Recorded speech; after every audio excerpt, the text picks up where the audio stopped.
Mm.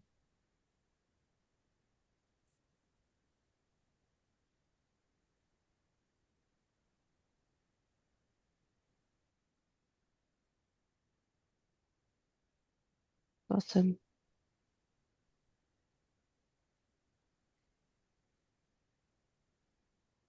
Mm.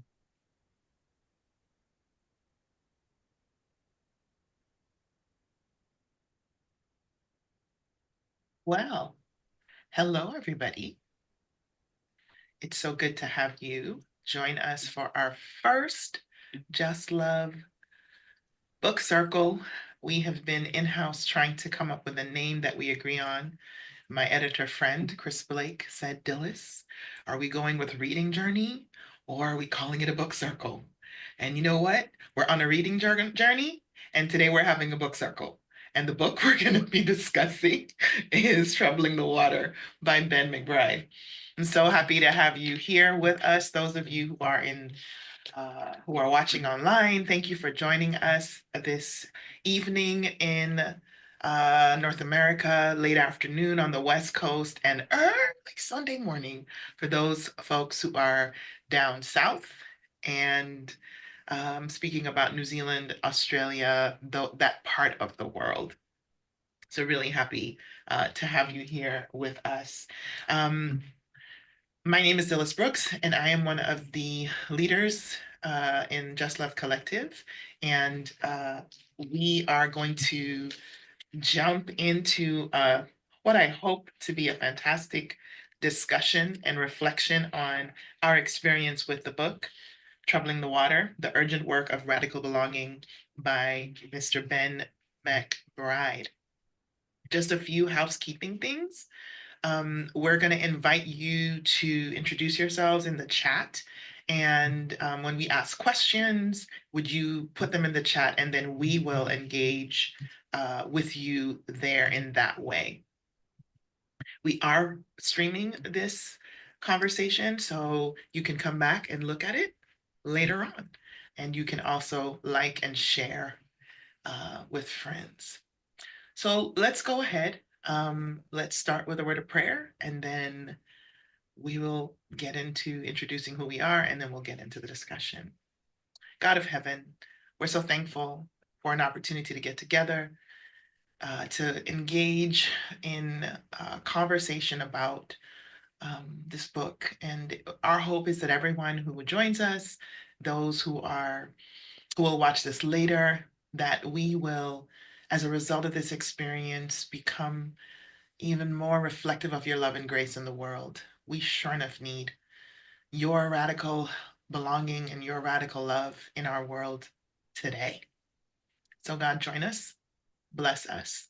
May your spirit guide us. In Christ's name, amen. So, I am going to invite each of our conversation partners just to say your name and what's come up for you having read this book. And I'll start with Moy. Hello, everybody. I'm Moy Styles from Melbourne, Australia. So, repping the Southern Hemisphere. Um, so I listened to this book first, and as I was walking and listening to this book a few months back, my mind was blown, but also really challenged, because he does talk about radical belonging and um, the way in which he shares the stories of what it's meant for him and the people that he has worked with to walk into rooms knowing that they are going to be sitting in rooms and inviting people who represent the prevented, and also people who represent the persecute, or not just prevented, but also the powerful. Um, I think it was that I think is the radical part of belonging, because just as much as we want to ensure that the persecuted and the prevented are at the table, the healing and the need for those who are in power to be liberated themselves is so incredibly important. And I think that was one of the biggest challenges for me and also biggest takeaway. Okay.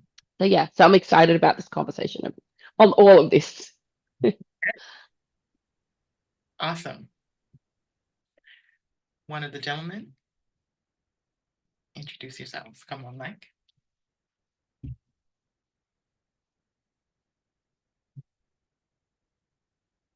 I can go. All right, my name is Ezekiel. I am a college senior right now. I'm currently based in Southern California, but I'm actually a third culture kid who has grown up both here and in Singapore, which is my cultural home. So, if I had to describe like my overall reaction to this book, it might be honestly that I kind of felt sin in a very strange way. So, to really speak truthfully to like the context that I come from, frankly, I really would describe myself as privileged. The cultural context that I come from, especially in Singapore, is honestly just the furthest possible removed from the lived experience of lived experience and the work of Ben McBride. And yet even as someone who has experienced some degree of privilege, I think I've also been othered in my life, in such a way where I have questioned my faith or even my existence at some point in life that has brought me on a journey that has made me live in a completely different way, one that has brought me to here, exactly the reason why I'm here. So I feel like, like I've lived my life in a certain way that just felt right, for who I am and with my experience, but I've never understood kind of like where that is in the context of everything else, because in the cultural context that I often find myself in, there aren't many people who live their life this way simply because maybe you could say we are privileged, and I think to really just kind of step into this space and understand the lived experience that Ben McBride brings, I think it has just been really meaningful because the values or things that I feel like I've grown to inculcate in my life are just in full display here as Ben kind of navigates, like the various experiences that he has and what has convinced him to take this particular approach to radical belonging. Wow. So looking forward to diving deeper in it with you, Ezekiel. Welcome to the space. Chris? Hi, everybody. I'm Chris Blake. I'm on the central coast of California. We like to say not LA, not the Bay. We're in between.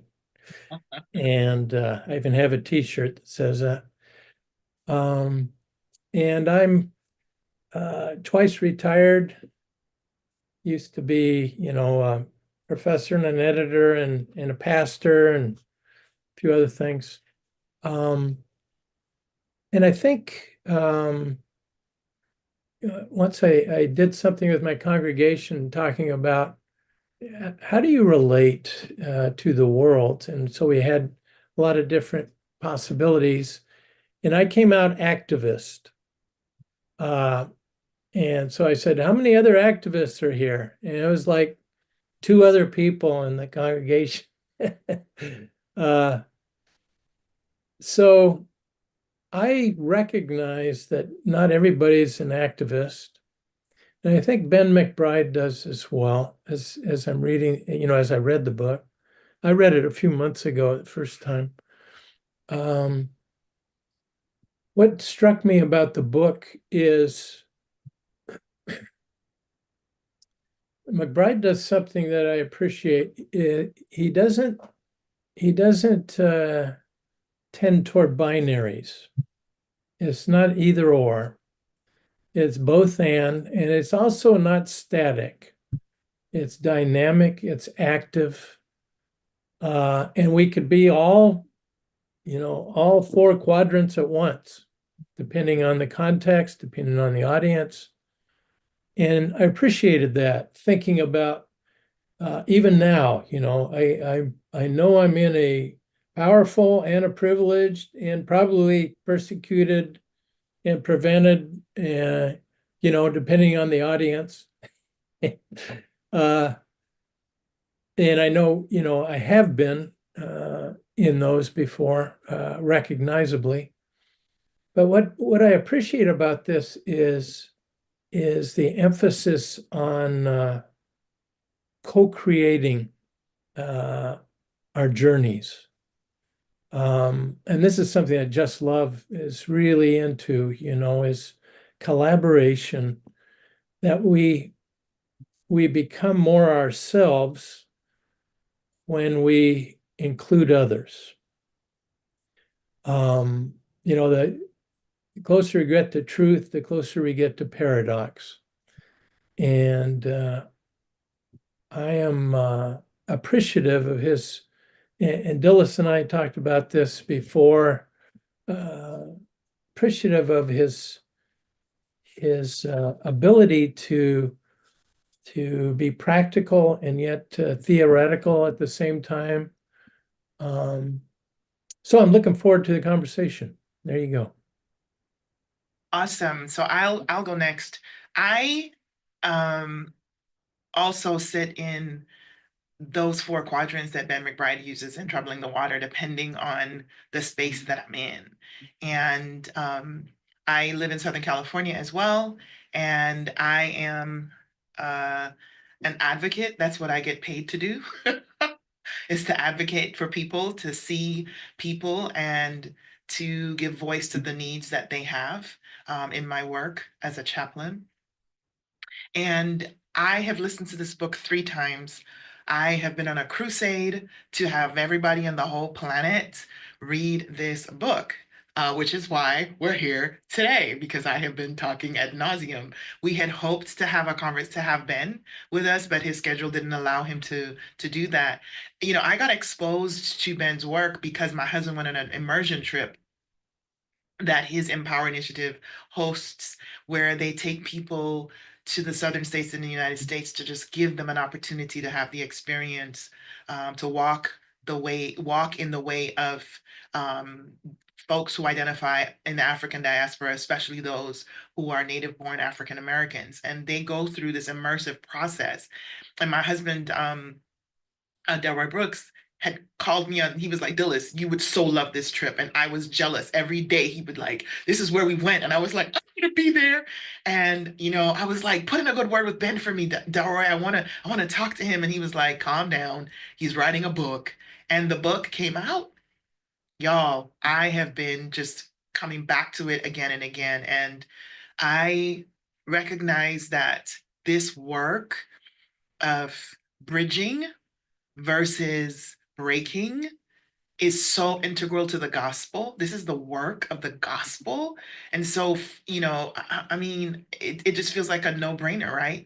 Like, if we identify as people who are Christians, then we should be willing to come trouble the water. And so that's why I'm here. This is why we're having this conversation. And want to invite our last conversation partner to jump in and introduce themselves, and then we will dive right in. So I'm Sam Gungaloo. I'm based around the Seattle area in Washington State, the beautiful Pacific Northwest. So my beef with Ben McBride is, where was this years ago? My Lord. No, seriously, like I have to share. If there's one thing I will title this book as, I feel like it is a manifesto on how to approach the disenfranchised and the marginalized, and to put it in his words, the prevented and the persecuted. Thank you. I really felt like he didn't present this. I love the fact that he decided to dumb it down for people like me, and he didn't go full on academic, and he actually just his artistic way of storytelling hit the points home. And for those of you who aren't quite familiar with the 4 categories that we're all talking about, he isolates 4 categories: the powerful, the privileged, the prevented, and the persecuted. And we'll probably go into more details in this conversation. But I really was, I needed this so much. Like, I have seen myself as the prevented when I am the privileged. I have seen myself as the persecuted when I'm actually the powerful. Um, I've hidden behind labels and hidden behind so many different things and not accepted the responsibility that I am placed in positions of authority to affect meaningful change. I think the most uncomfortable thing about this book is by the time you end up reading it and finishing it, you're just like, shoot, what's next? Because now I can't unsee what I have seen, and I only have myself, to blame if nothing happens from this point. This isn't just a book that you just read, you just put down, and you just carry on with your merry old life. So for me, I've got tons of stories in terms of my own experience. I'm a British born Mauritian who grew up in London and now live in the States. I've been somewhat of a chameleon where I've been in multiple different cultures. And so I have such a mix of exposures to different cultures and thinking. I think this really just did me well. And I think that this needs to be mandatory reading for anyone who calls themselves an activist, a Christian who is that way inclined towards the marginalized and the disenfranchised. Wow, I appreciate you giving your perspective and your feedback. And so let's dive in, y'all. There are some major themes that come up in this book. Justice, community, faith, and activism are the main ones. I'm curious, what themes stood out to you the most and why?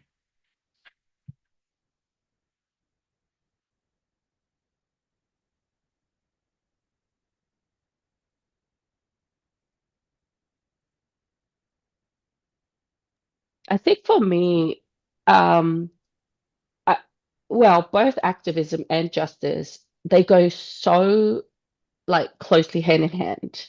And I think it's not one or the other.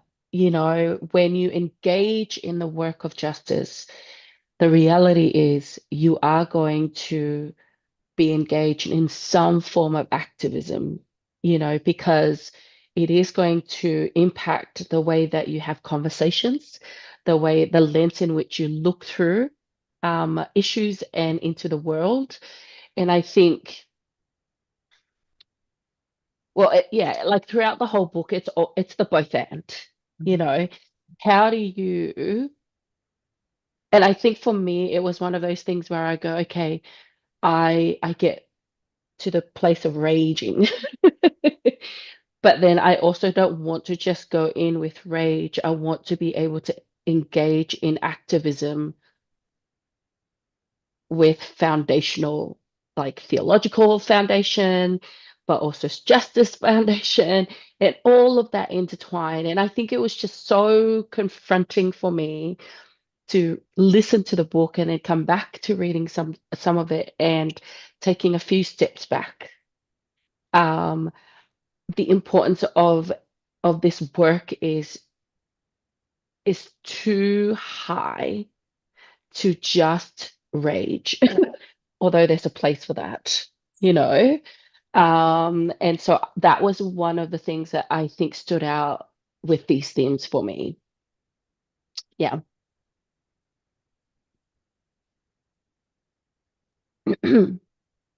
I wanted to jump in kind of responding to that and even what Chris said earlier about the idea of paradoxes.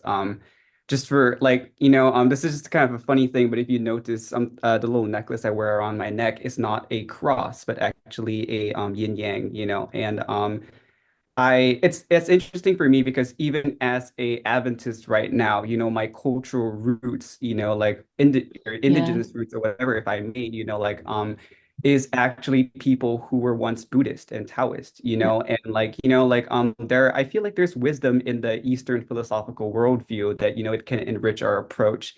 And I think one of the biggest things that I think had brought value to me is the idea of that, it's like a unity of opposites, a paradoxical unity of opposites. That is Yeah. like, it's always easy to take sides.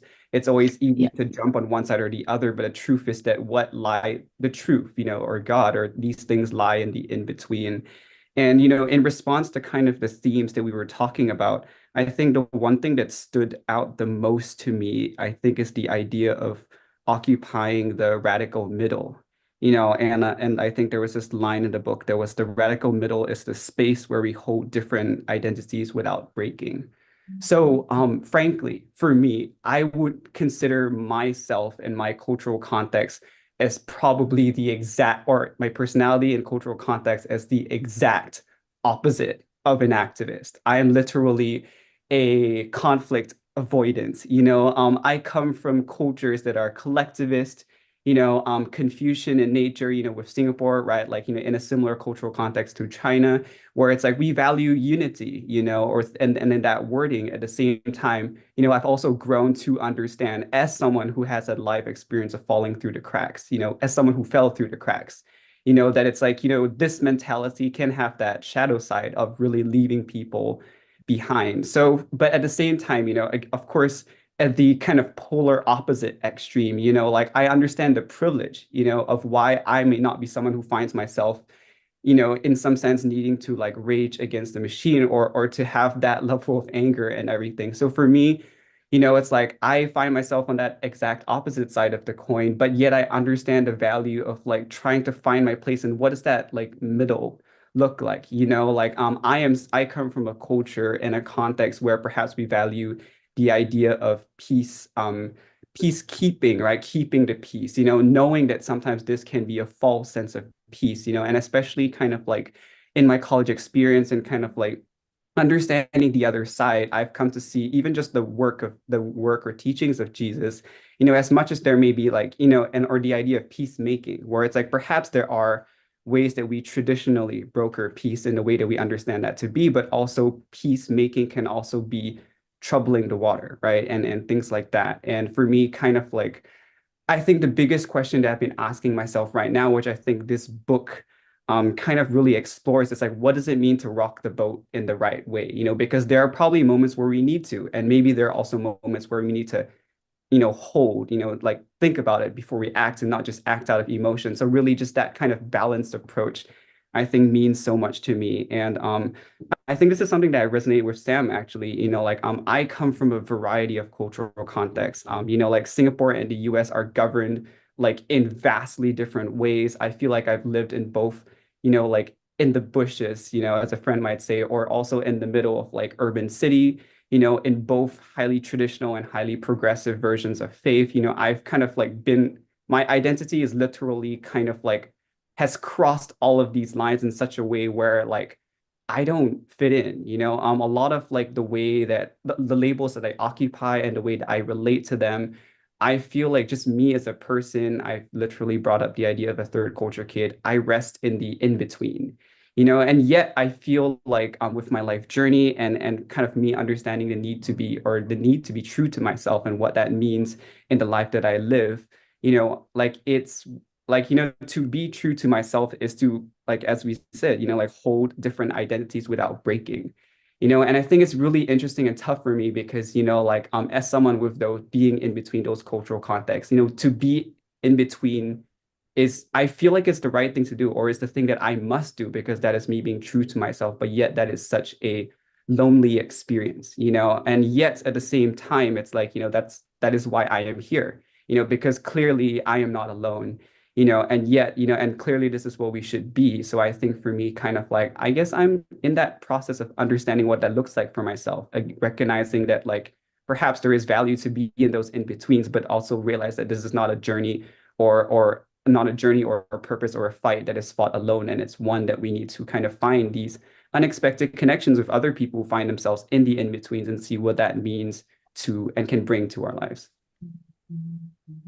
I love that. I love that. I love you naming the liminality of your own existence and this work of troubling the water, which Ben McBride is inviting us to do, right?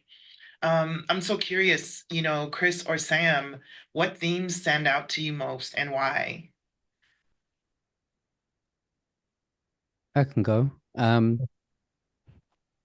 Yeah, I was thinking just about your response, Ezekiel. If you're conflict averse, I give you a silver medal because I'm gold. I think that community is such a huge theme that really came out for me because Ben McBride really tried to highlight the idea of co-creating. I think it was towards us the last half of the book. I've lost the quote where I wanted to really mention, but anyway, Ben McBride really talks about the notion of there's only so much work that you can complete as one individual person who desires to do the work. And you can be a loud gong as much as you want, but things change when a community actually comes together with the same kind of purpose. The problem with that is there are people like me who do not want to get involved in conflict and want to keep the peace, and who, why can't just everyone just get along? Is the cop-out safe space where you put parallel to the Bible and your whole world breaks to pieces because Jesus was not all about trying to keep the peace. And I think for me, especially within my role as a pastor myself, I felt very challenged to really ask valuable questions. So what's it now going to take for me to engage community in order to affect this kind of change? And it's going to require trouble in the water. It's going to require, I remember one friend actually said to me, if you want to know the will of God, you have to find chaos and surround it, and God will tell you what to do. And I don't think that many of our religious spaces operate in optimizing a mission around chaos, or local chaos, global chaos. I think we'd rather be silent. I, for one, will say, you know, when George Floyd died and you know that we started to get some traction on the Black Lives Matter movement, I felt embarrassed that our church, from a global standpoint, said nothing. And to me, that was our church deciding to keep the peace. It's a culture thing. There's one point in the book where he says, where he uses an example of someone else. I think he quotes someone else, says, culture will always trump a system. If and the difficult work of changing culture is a community of people who are moving in one direction. One person cannot do that. I, as the pastor who steps into a congregation, cannot change the culture of my church, which has been operating for X number of years. I can lead a group of people forward, but it's going to require a community of individuals. And so that, to me, was the challenge, because as many of us here and those in the chat and those who are listening who might be in positions of leadership, you'll understand it's a hard work to lead community, because not all the community is going to be with you, and the work of trying to be a justice-centered movement is very uncomfortable, because you have to unearth all your biases and wrestle with them openly. So I think what Ben McBride is trying to do is develop a new kind of culture of Christian. That's what I think. Yeah. Yeah, that's what I would say. I was just thinking, and you know, as both you and Ezekiel were talking, and I didn't think about this before, but I really appreciate the way that you framed it. I think because we come with layers of identities, in the sense that, you know, all of us on this call represent a certain faith tradition that, when we go back in history, our pioneers were activists and were in the forefront. Now, that is not taught in our faith tradition. It's not well known. It's something that, for me, I learned in my 30s. And so that was really interesting, but we still don't talk about it. I think so that's one layer.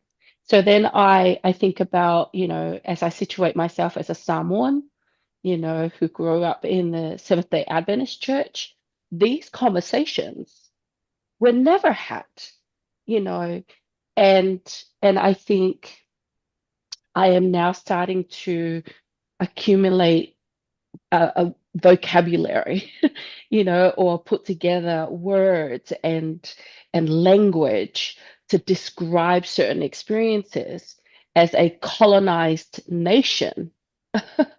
um, Still, I read the book from called Americana from Adichie Chimamanda. Chimamanda, Mhm. and I read it while I was in America. Mm. And it wasn't until then that as I read that book, Mhm. it gave me language, and I was like, when I talk about colonization, it was an experience out here. That one was like, holy cow, I need to decolonize my mind. And like something switched, and so I think for us, we come into these conversations and we are trying to move the needle a little bit in these conversations, and I think, wait a minute. And I think this is what McBride challenges, and this idea of it's not what you do, it's who you are. Who do I need to become? What is the work that I need to do? And that was really confronting. And so, so I come into this, grown up in the Adventist church, a Samoan, a colonized Samoan with a colonized mind, and the work of decolonization. Wow, Well, that is a whole work and then some. that part. Yeah, yeah. Yeah, I pulled up a quote I want to share with everybody. It says, cheap peace refers to a peace agreement or situation that is achieved with minimal effort or sacrifice.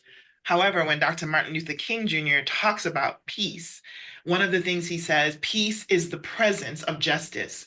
And he's writing this in his letter from a Birmingham jail. He distinguished between a negative peace, which is the absence of tension, and a positive peace, which is the presence of justice. He also says that peace requires not only accountability, it requires sacrifice.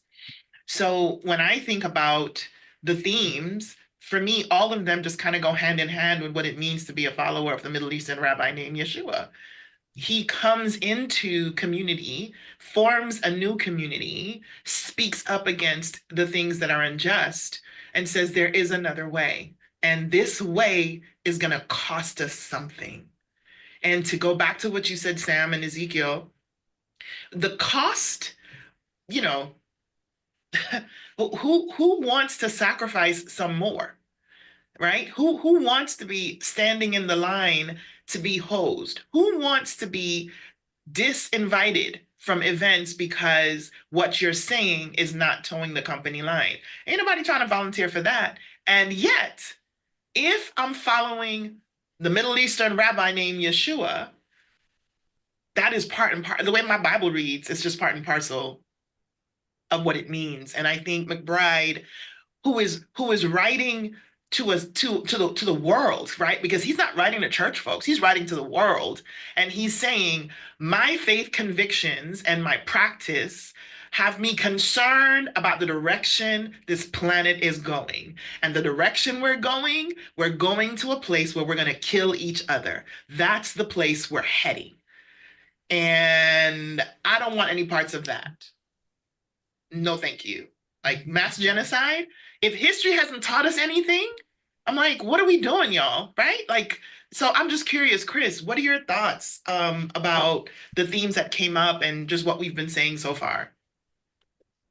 Well, I'm coming back to identity and just listening to everybody, because all of our backgrounds are so different, and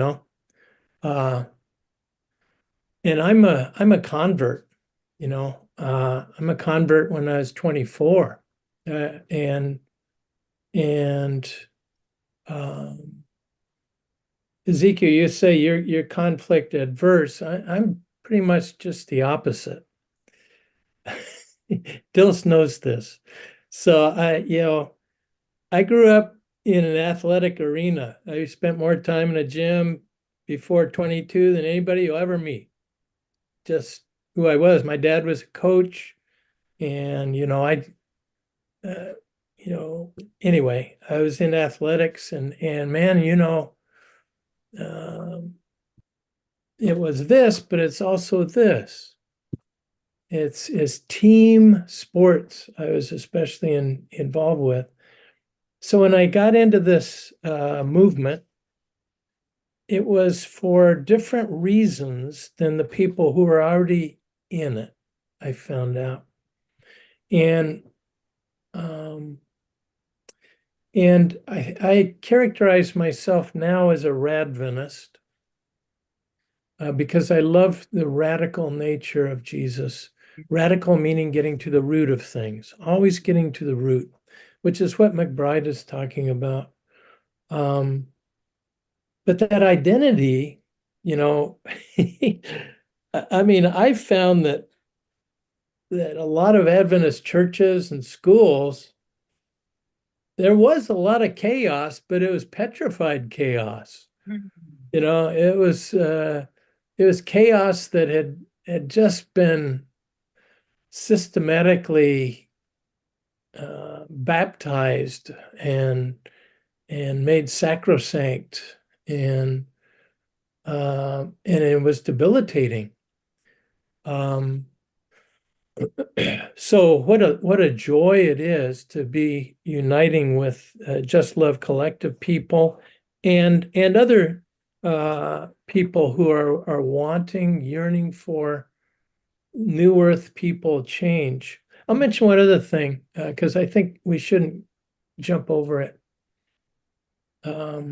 Because I'm talking about community, talking about activism, especially. We are citizens of the world, and recently, my world shifted dramatically with an election.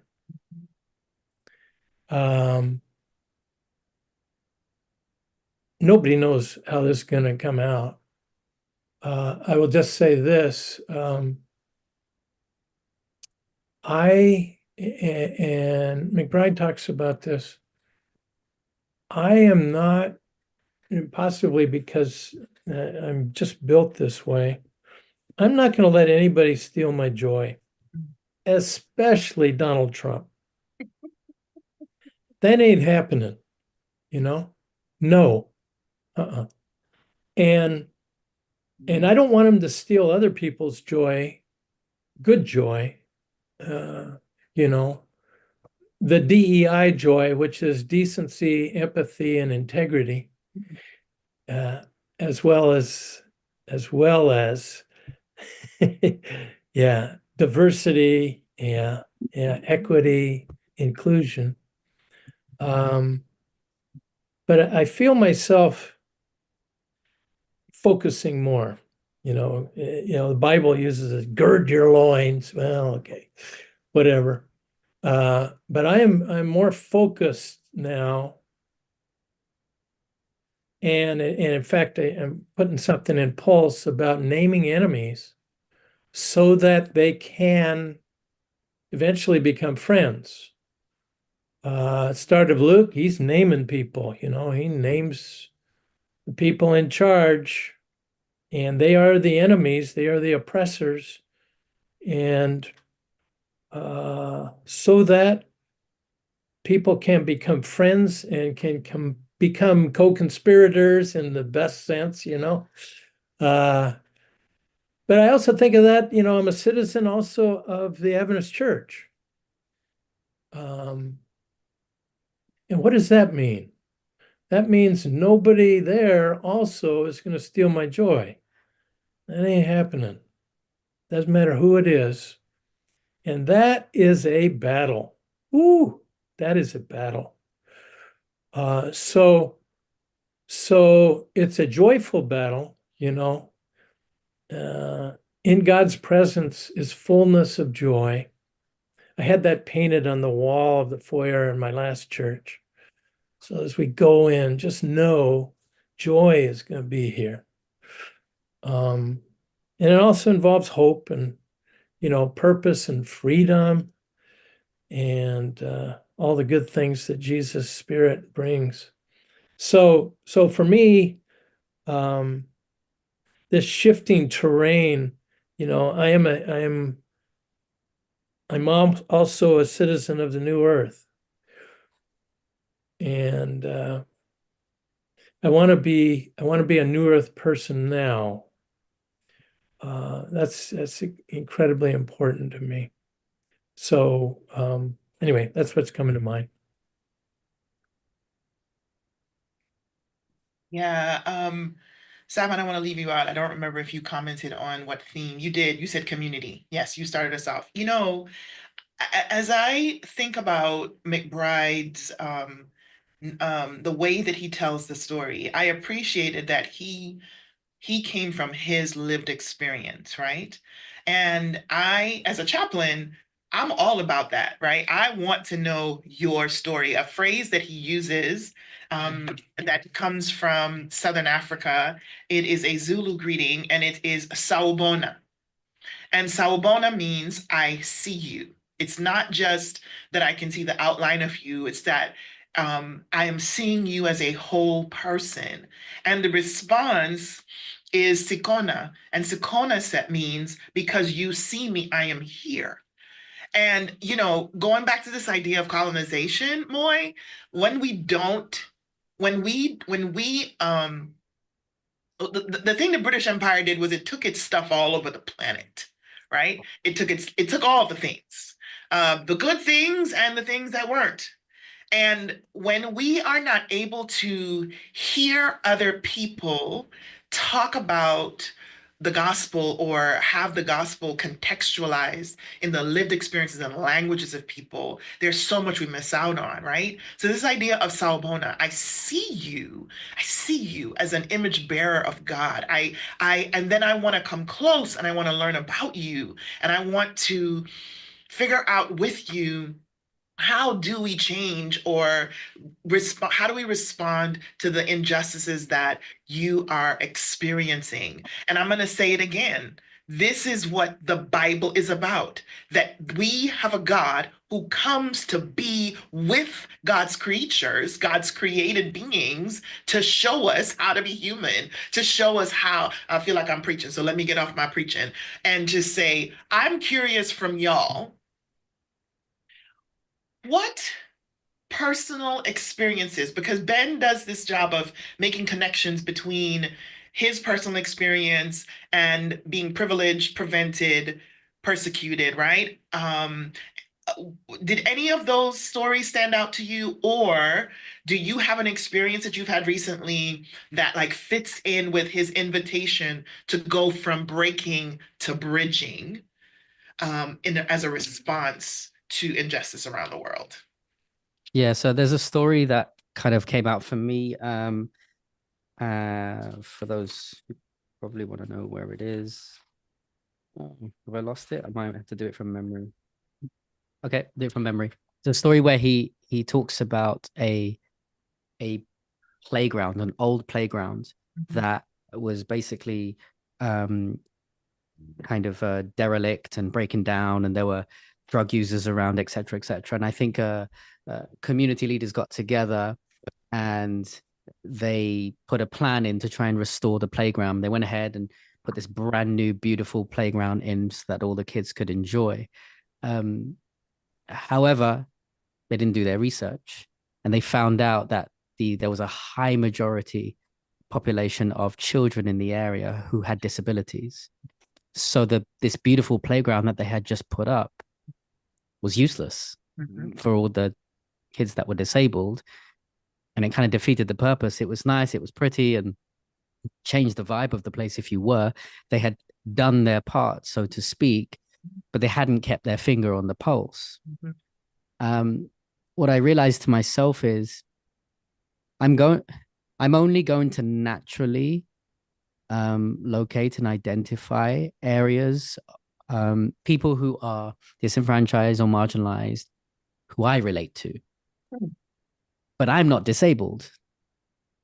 And it's going to require me to have a wide enough community, I at least have the desire to place myself in the spaces of other people to even recognize where the balances are tipped, not in in my in someone else's favor, or in not in someone else's favor.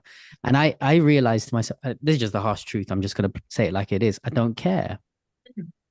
I don't. I care about the stuff that impacts me. I care about the stuff that prevents me from getting ahead. But the work of the Christian is very much keeping your finger on the pulse about what other people say. In many spaces where women are silenced, from me having the microphone to speak up, it takes a man to step up and sometimes lead the charge so that people can listen to it, eventually a woman's voice as a result. I think someone said, I read somewhere, one man's voice is just as good as 10 women's voice in this day and age, or something like that. The reality is that's the tipping balance of understanding who is prevented or persecuted, and what does it require. And it requires to go to hang out in the other quadrants. That's what it requires. It requires to literally pick up yourself in the privileged spaces and go hang out in the persecuted and the prevented spaces. I want to say that for the people in the back. You have to move from where you are, especially when you're in the positions of power and privilege, into the other quadrants to begin the work of learning what it means to hang out in those spaces. Any other stories stood out for y'all, or any lived experiences that you want to share that's kind of coincide? Go ahead, Chris. Yeah, I'm thinking of Garrison Hayes speaking at our summit. Yeah. He talked about being in the business class, flying. Yes. And the airline made some announcement about the people who are back, in the cheap seats having to do something. And he was like, yeah, why are they complaining so much? What's the deal? Yeah. And then, it hit him. Oh, yeah. I'm not doing that. Here are a couple of things that are coming to mind. The first one is, and you call him Ben, but I haven't met him. So is it okay if I call him McBride, or should I call him Ben? Is that all right? Or should I just call him B? I don't know how. Okay, I'm just gonna go with McBride. He's talking about, and this really matters to me a great deal, because I've started a lot of things and not all of them have stayed. They're gone. There's no sticking power sometimes. Lasting change is what God's about, I think. And McBride brings up the Black Lives Matter movement. Just heavy sigh, just thinking about all of these millions of people galvanized, and now what? Now what? And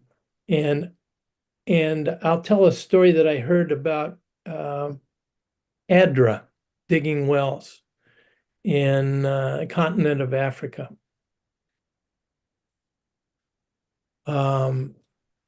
Digging wells was saving women hours every day of walking, in the hot sun, and bringing back heavy jars of water.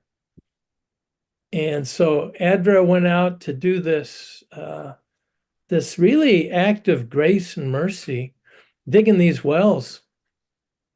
And here's what they found out: that as a result, families were being broken up. There was incredible turmoil in these little communities. Wow. And here's why.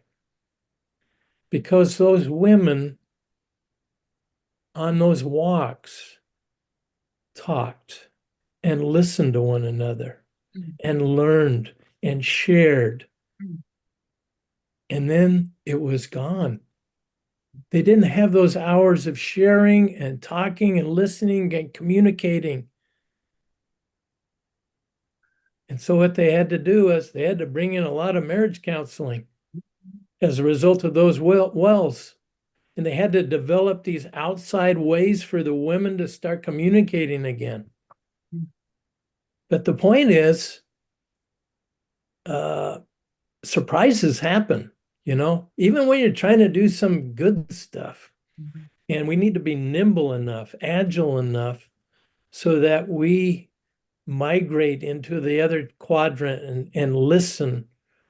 And I was thinking, I See You, of course, is in Avatar, the movie. Yes. That's right there, right? I See You. And I think it's characterized fairly accurately. I see who you are.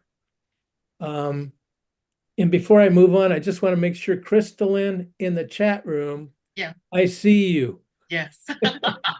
Okay. You got a question, Dillis? You want to address it? Because Yeah.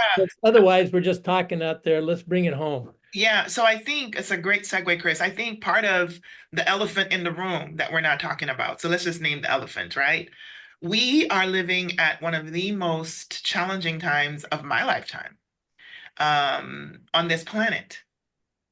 We are what Ben McBride is inviting us to do is to trouble the water. And, Kristina's question was, hey, what if you want to trouble the water, but you are fearful of how it's going to impact your social standing, especially if you are in the church, especially, if you are someone who is seen as not towing the company line or following in the traditions that we've always been a part of. Like, this is the way we've always done it. And what McBride invites us to do is to change our perspective. I think about the quote from I'm forgetting his name right now, but one of y'all remember his name. He says, proximity to suffering creates empathy. And this is coming from the lawyer who works with death row inmates. And Jamie Foxx was in the movie. Why can't I remember his name, y'all? Somebody put it in the chat. What is his name? But he says proximity to Is it suffering. Stevenson? Yes, Stevenson? Brian Stevenson for one. Thank you. In Just Mercy. Just Mercy. And Brian Stevenson Yeah. names that. So here is the reality. It is going to cost us something. It's going to cost. It's going to cost us something. It might cost us everything, right? It might cost us everything. The problem, though, is if we do not engage, if we do not speak up, if we do not do it together, it's still going to cost us. It's going to cost us. I was in what we call here in the US, the DMV, District of Columbia, Virginia, and Maryland, about a week and a half ago on a trip, a history tour with my daughter's 11th grade class. We went to cemetery after cemetery, monument after monument. And when I left and I came home, I was like, if we don't follow the way of Jesus, all we're going to do is kill each other and tell ourselves that we are justified in the doing of it. Right? So I think one of the take homes that we've touched on, and I want to say it again, is any kind of work that we're going to do needs to be co-created. We can't come in as the saviors and think we can fix everybody's problems. We have to talk to the people in the situation so that we can learn from them and then do it with them. Because isn't that what McBride does? Like, anything else stood out to you in the book of an instance where he was doing work and he had to step out of his own position to engage that you want to share with us right now? Dillis, let me just clarify one thing. I think I think I go along with saying it will cost you a great deal. And I can't say it will cost me everything. It will not cost me my integrity. So I'm gonna hold on to that. You know what I'm saying? Yes, sir. I'm not gonna sacrifice, I'm not gonna give up my integrity, my my adherence to conscience.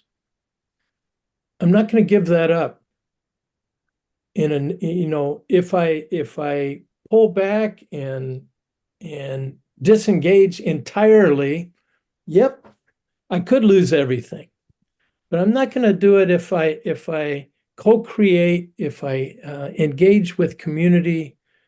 Um, and, and I have to say, I've always wrestled with this. I believe that um, God wants good for me. God wants good for me. So when God asks me to do something, it's so that it will be good for me and for other people. All. And so the idea of sacrifice to me is kind of another paradox, Ezekiel. What kind of sacrifice is it to give up things that aren't good for me? Yeah, I wanted I'm- to I know the yeah, I wanted to kind of respond to this and to kind of like because I think a particular passage of the book does actually kind of like speak to this, and I think I definitely kind of like was very moved by kind of like reading that aspect, but this was kind of in I think this was kind of in a chapter closer to the end about self-care, but really discussing I think what McBride was saying about like the aftershock of a kind of very power or like a movement that he had kind of put on, and just so much of that like backlash and action, like be it from the community, from law enforcement and everything. And like I think that was a very specific example of like he troubled the water and he experienced such deep consequence to it, where he was even scared for his family and everything. But I think perhaps in that kind of, we speak a bit about sacrifice and cost, and but also we address the paradox of it. And I think something that I also gravitate to is kind of like the hope that was found, because while some people perhaps failed him in a moment where he wished they didn't, like I think he spoke to like other Black leaders or things like that, but he also spoke to someone else. I think he said, for example, for his story, it was this person called Mike, which if I'm remembering the story correctly, might have been a white man or someone who you Yes, wouldn't yes, you're correct. be an ally, and Mhm. yet he was, and I think something I've valued so much in my life is the idea of unexpected connection, where it's like there are like maybe there are people who might, maybe the people you wish would help you would fail you in these moments, but at the same time, don't underestimate the ability for other connections to show up when it is needed. So I think, yeah, just coming to that, frankly, in my life journey at this point, there is a reason, why perhaps I approach this kind of thinking about troubling the water from a perspective where I don't really have anything to lose, because that is kind of maybe perhaps the truth of my story right now. But that might not necessarily be the case maybe a little bit later on, when I do have some semblance of a career and things like that. I had seen actually recently a Adventist pastor who kind of like had to give up his job because of like some opinions he had spoken, and it's like for me it's like, yeah, like I still think about that, what, like, I'm someone who thinks about picking my own battles, and it's like, what does it mean to pick the right battle, or to, or realizing that what if you did this knowing that it could cost you, who are those who want to support you. And I think, I mean, that calls for exactly what perhaps just love is, the idea of like how can we build connections that are unexpected, that stretch across ways that are unconventional, that can support people who are doing these things in this way. So I think that is something that really comes across to me in kind of response to that question.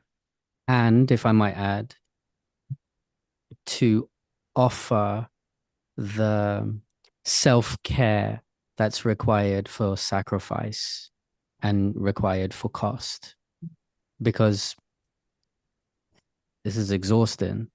Um, I'll add one key example where Ben McBride loses his job as a pastor, when the assistant pastor was essentially being sexually molested, and he decided to speak up, lost everything.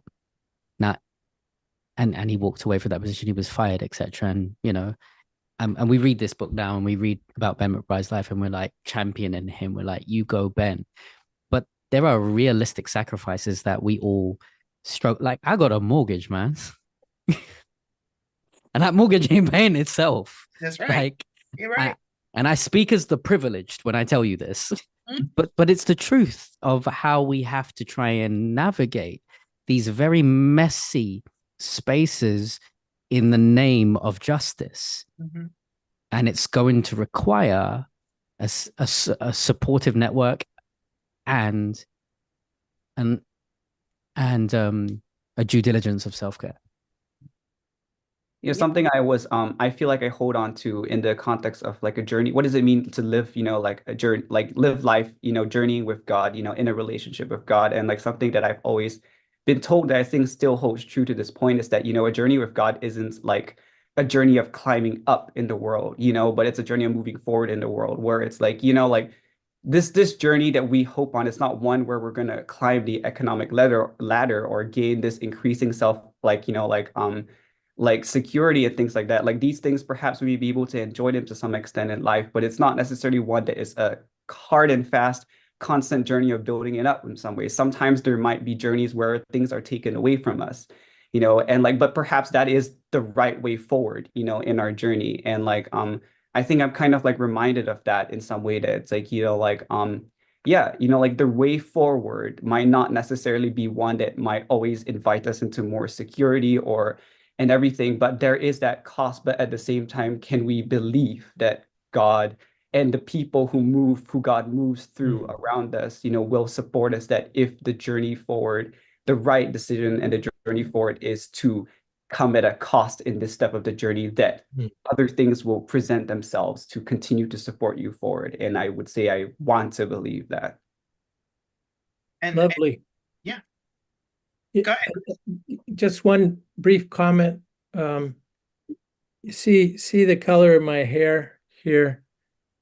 On the basis of this,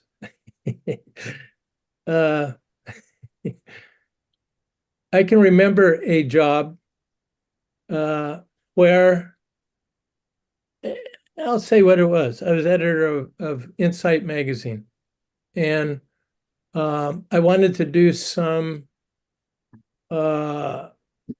unconventional things and Radvenist ethos. And so I got in front of, and I'd been there for about 7 years already. And so I worked on this and did all the right things kind of for the first time. Normally I was just plowing ahead. And then a bunch of 50-something vice presidents said, no, you can't do it. And I was trying to help out young people. I mean, so I came back at them.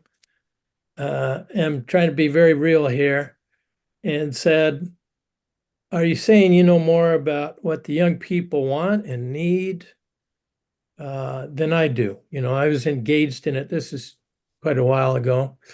And they said, no, that's not it. Yeah, we'll let you know what we think. And so I went back with Lori Peckham, my associate editor, and we waited. And then they said, no, you can't do it. And we'd worked on it for about 1.5 years. So the next day I got on the phone and made a call to go to a different place because I felt like I was out. Man, that was the best thing I could have done at that point, was leave. And here's what I came up with. In the body of Christ, there are rear ends.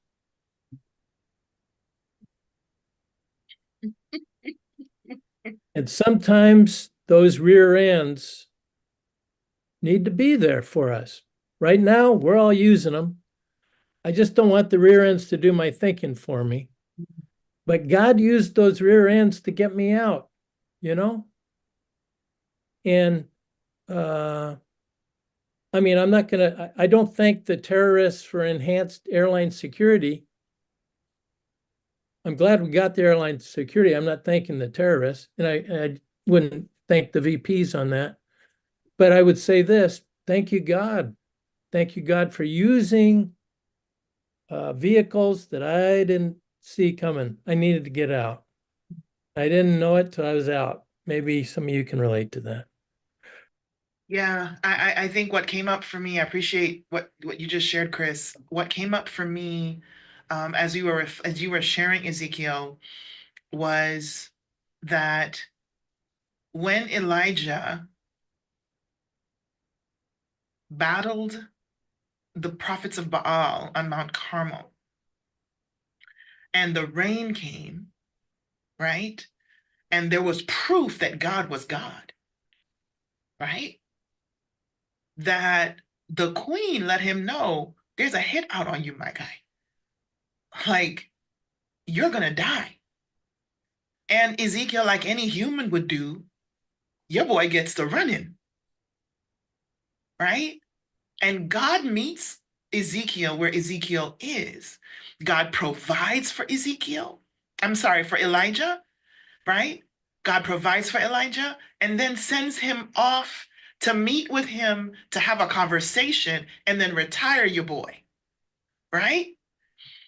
And I think, Ezekiel, I love your honesty. And I'm going to tell you that I sit in that liminal space of the things that I stand up for, the things that I feel called to do because I read the gospel, because I've met this Jesus, means that the people who I work with are not going to like it. I'm troubling the water. It may mean that I will lose my job. It may mean that.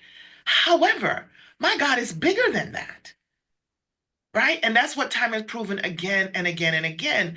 And to use Chris's analogy, sometimes we outstay the places we're in because it's safe and secure when God is trying to invite us to move into the water, to trouble the water.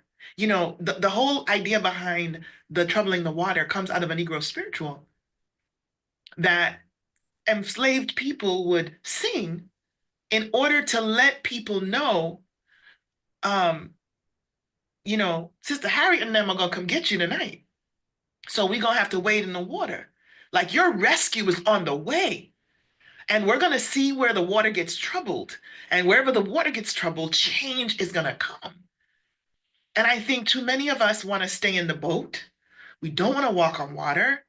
We don't want to get involved. And God's always moving, God's always acting. It's whether or not we see, have eyes to see and ears to hear. Isn't that what Jesus says all the time? Do we have eyes to see or ears to hear? One of the things that God has been reminding me as I have been, he's just like, Dillis, you're safe. In my arms, you're safe. You're safe with me. With the humans? No, not so much. But with me, you're safe. So I'm just curious. Here's one last thing I'll add. When I joined the Adventist Church, like you, Chris, I came in because Jesus told me to.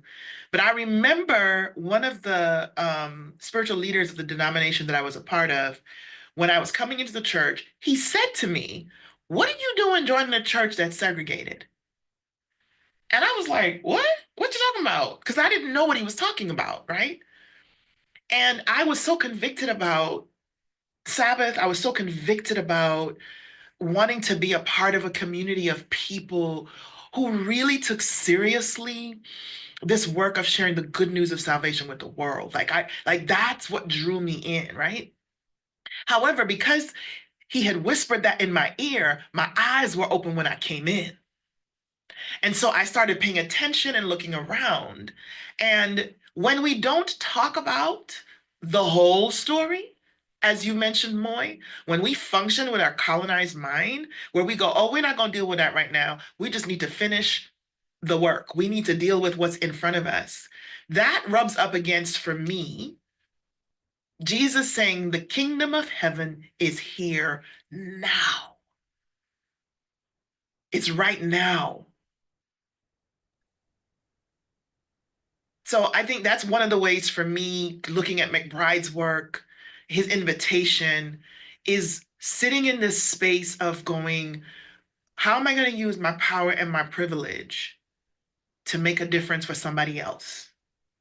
And I'm also wanting to know, where are all the people who are going to speak up on my behalf when I'm being put into categories where I'm being prevented and persecuted?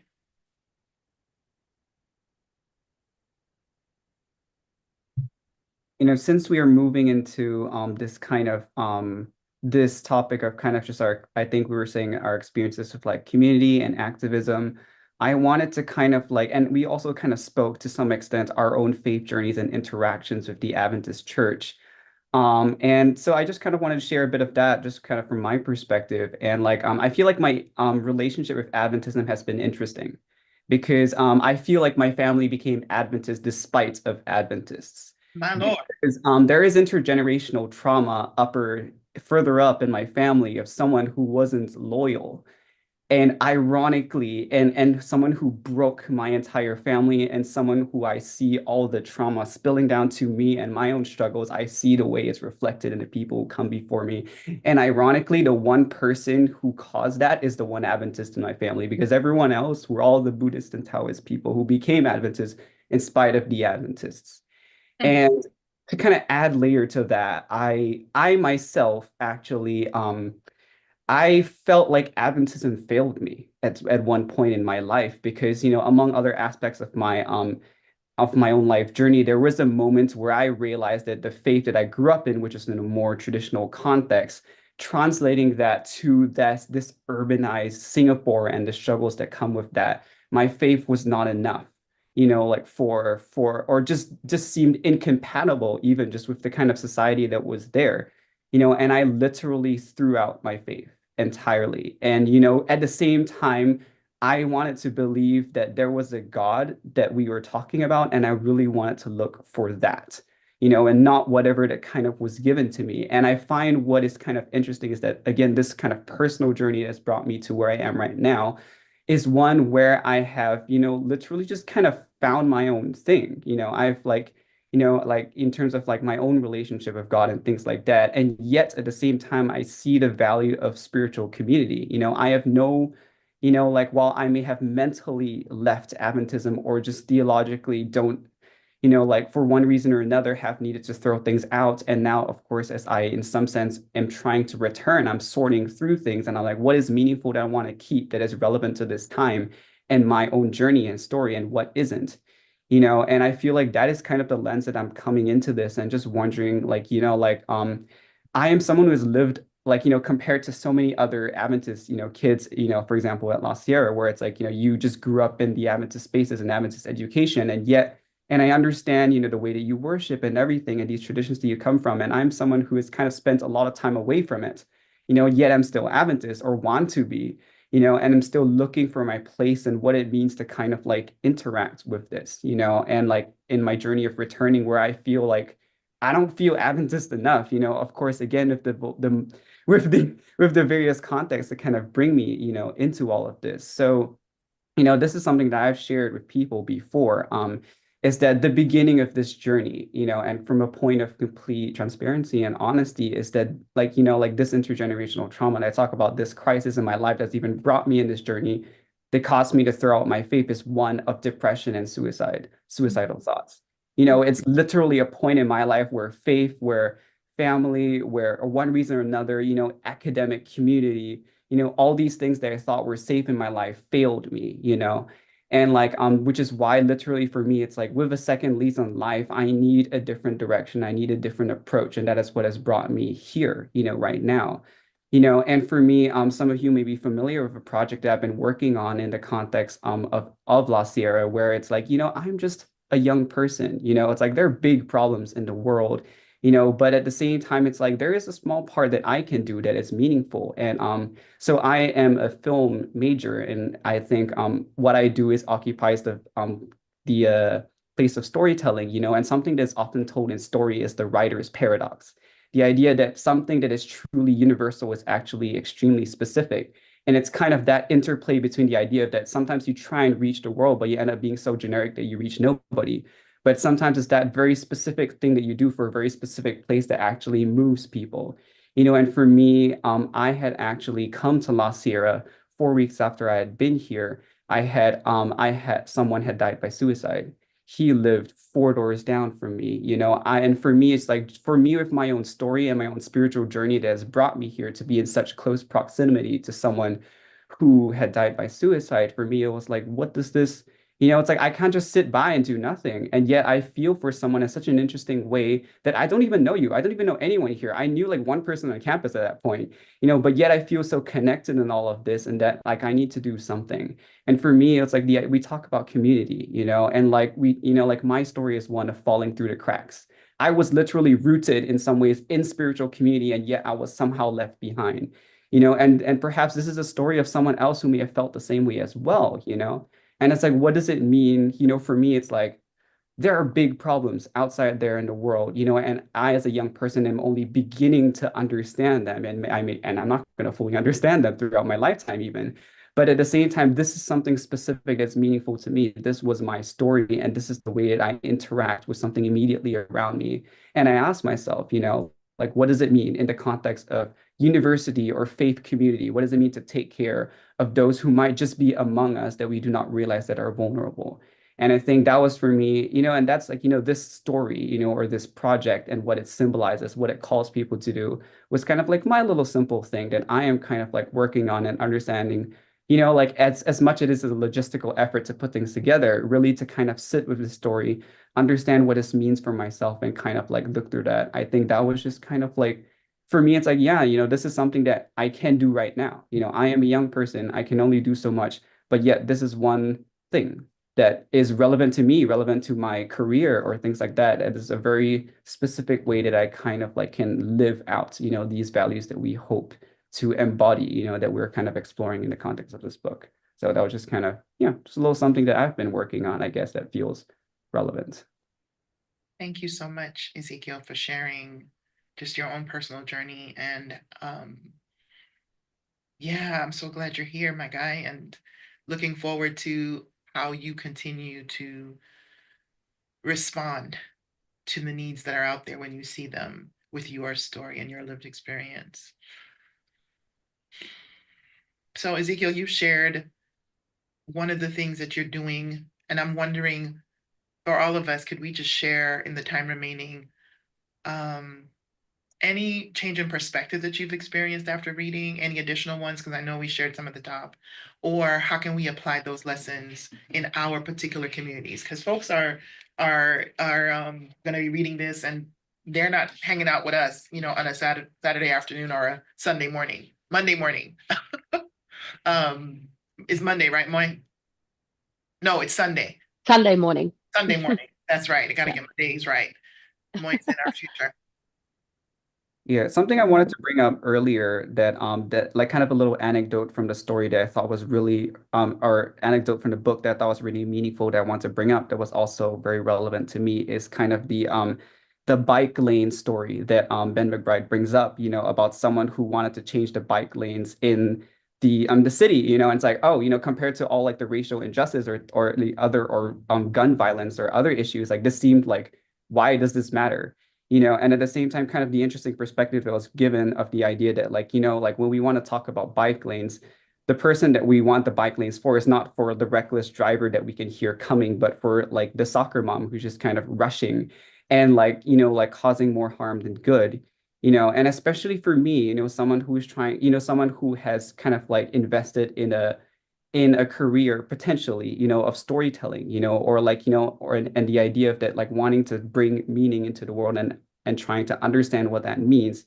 It's like, yeah, there can be many confused do-gooders, in the world. I think, Chris, we were talking earlier about, with that kind of ADRA anecdote of the idea of like, yeah, perverse incentives, in some sense of like, we try and solve a problem, but there was also another deeper problem and things like that. And just kind of like, yeah, like like I think that's meaningful, and like just for me in my own circles I experience people who care just as much about these things and maybe even far more than I do, but yet kind of the way that they approach these things actually causes more harm than good. It's like almost like in blind championing of these causes. You're actually pushing people away who agree with you, just because of the way that you believe, oh, your beliefs are under attack, or you're not listening to me, and that idea of kind of like that, I know we spoke about like that radical belonging, or like that middle ground, or like the willing to take a seat at the table and things like that. I think those are really meaningful ideas that come to mind that like, yeah, even as for me,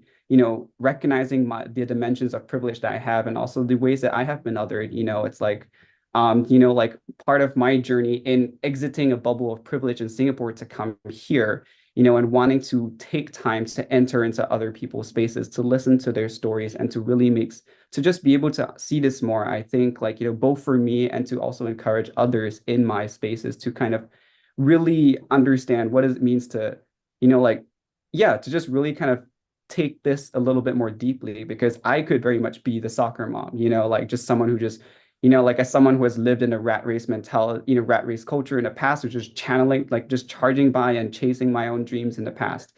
I've taken that time to slow down, because maybe I was someone like that who just like rushed by, lived my own life that way. But now I want to be more attentive, especially since my own path requires it. But what does that look like to be more attentive myself, and to ask others to be more attentive? Because at just, as a start, because we want to do good, we want to do something meaningful, and it's often it's always a nuanced discussion of what that good looks like, and yeah, that was something that came to mind. Ezekiel, thank you so much for sharing that analogy from the book about the soccer mom and what he learned from, because the soccer mom means well, right? And if something happens, she'll come out and she'll take care of you. But there's so many of us, as you said, the important thing that McBride is wanting us to do is that any kind of work we're doing, we should be co-creating with the people, right? For whom we are advocating or wanting to do the work. So I'm just curious, in our last few moments, what lessons are we taking back to our communities as a result of engaging with troubling the water?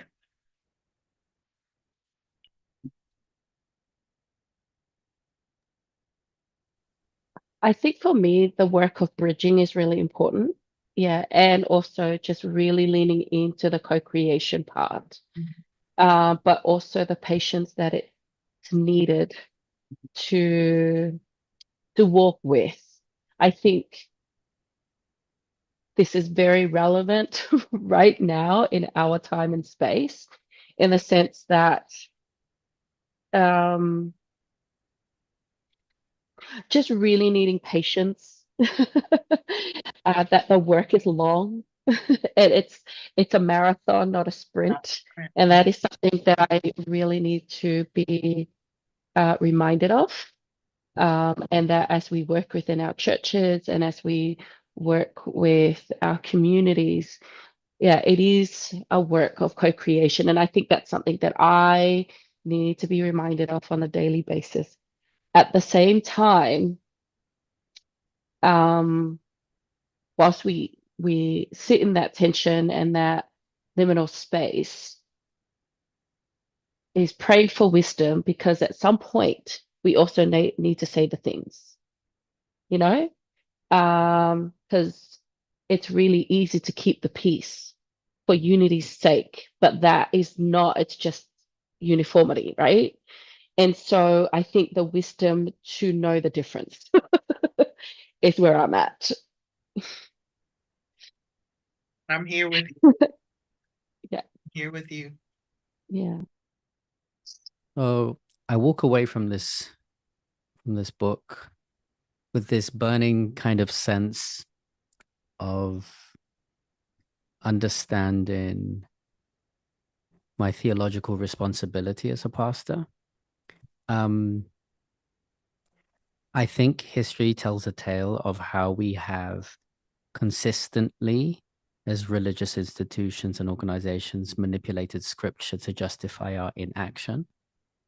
And I think McBride gives the perfect framework, which is the powerful, the privileged, the prevented, and the persecuted.